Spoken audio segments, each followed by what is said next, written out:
할렐루야. 수요 성경 공부 모임 시즌2 여섯 번째 시간에 나오신 성도님들 예수님의 이름으로 환영합니다.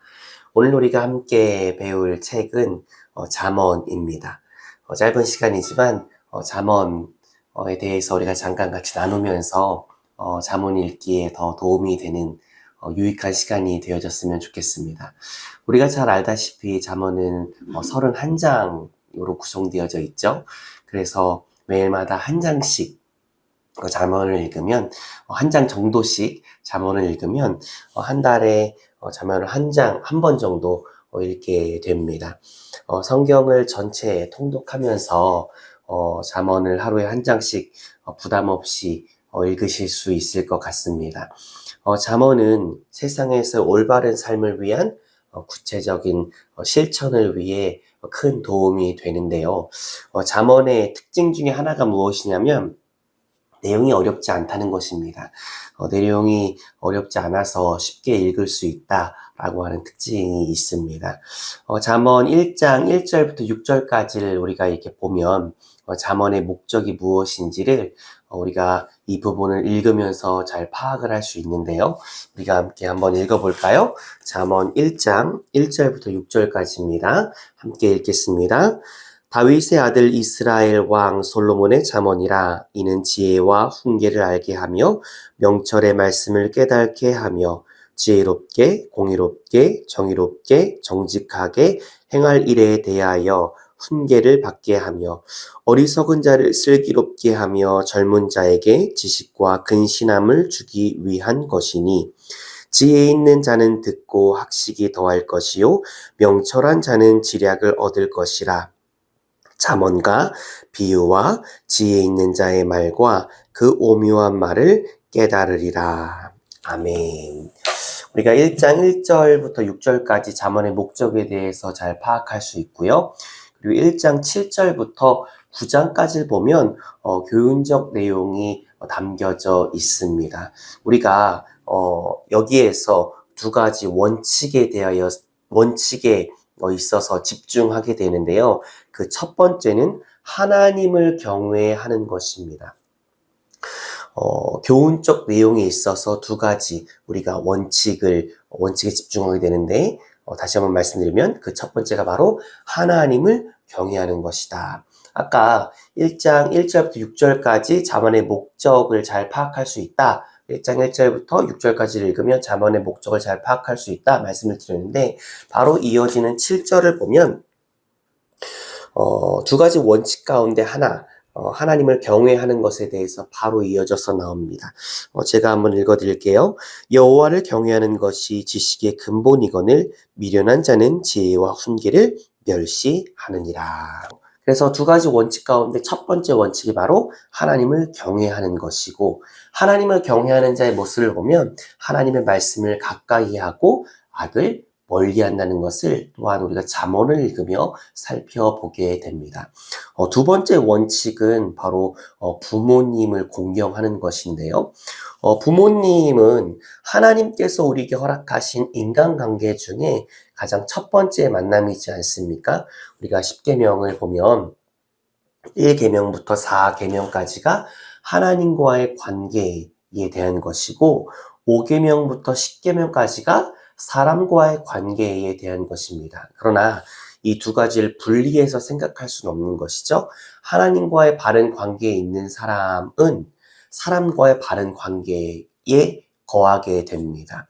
그러니까 하나님과의 바른 관계에 있어서 그 증거 중에 하나가 바로 다른 사람을 대하는 나의 태도, 나의 모습을 통해서 드러난다는 거죠.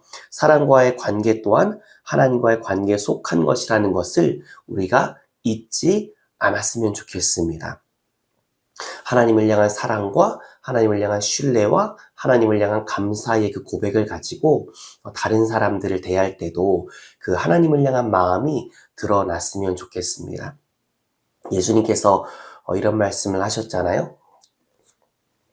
나를 사랑하는 자가 나의 계명을 지킨다는 말씀을 하셨는데, 하나님을 사랑하는 자, 하나님의 말씀을 순복하고 하나님의 말씀 가운데 하나가 이웃에 대한 내용이지 않습니까? 이웃을 대하는 우리의 태도 가운데 주님을 향한 하나님을 향한 우리의 마음이 온전히 또 드러났으면 좋겠습니다.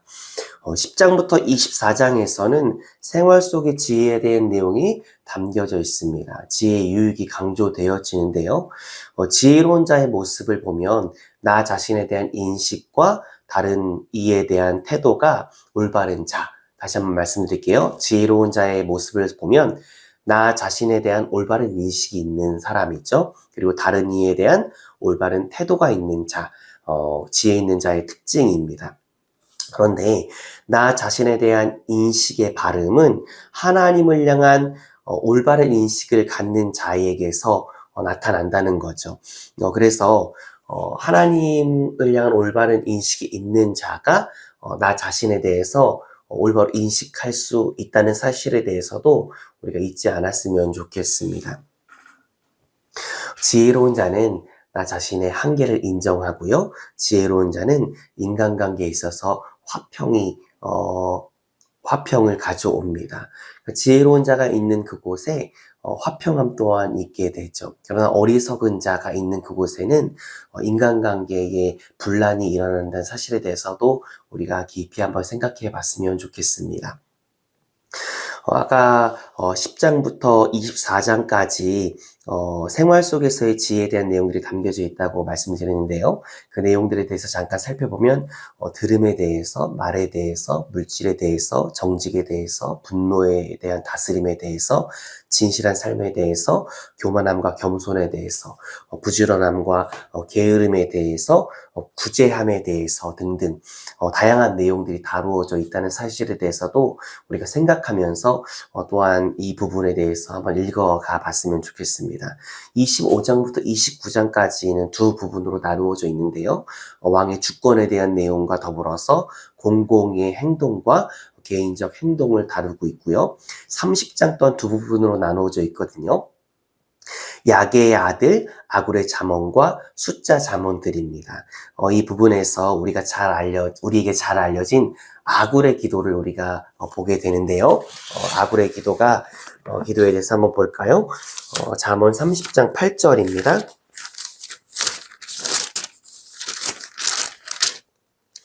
우리 잠언 30장 8절 함께 합독해서 7절부터 한번 읽어볼까요? 잠언 30장 7절과 8절. 죄송합니다. 우리 9절까지 한번 읽어봤으면 좋겠습니다. 잠언 30장 7절부터 9절까지 함께 읽어보겠습니다. 시작. 내가 두 가지 일을 주께 구하여 싸우니 내가 죽기 전에 내게 거절하지 마시옵소서. 곧 헛된 것과 거짓말을 내게서 멀리하옵시며 나를 가난하게도 마옵시고 부하게도 마옵시고 오직 필요한 양식으로 나를 먹이시옵소서. 혹 내가 배불러서 하나님을 모른다 여호와가 누구냐 할까 하오며 혹 내가 가난하여 도둑질하고 내 하나님의 이름을 욕되게 할까 두려워함이니이다.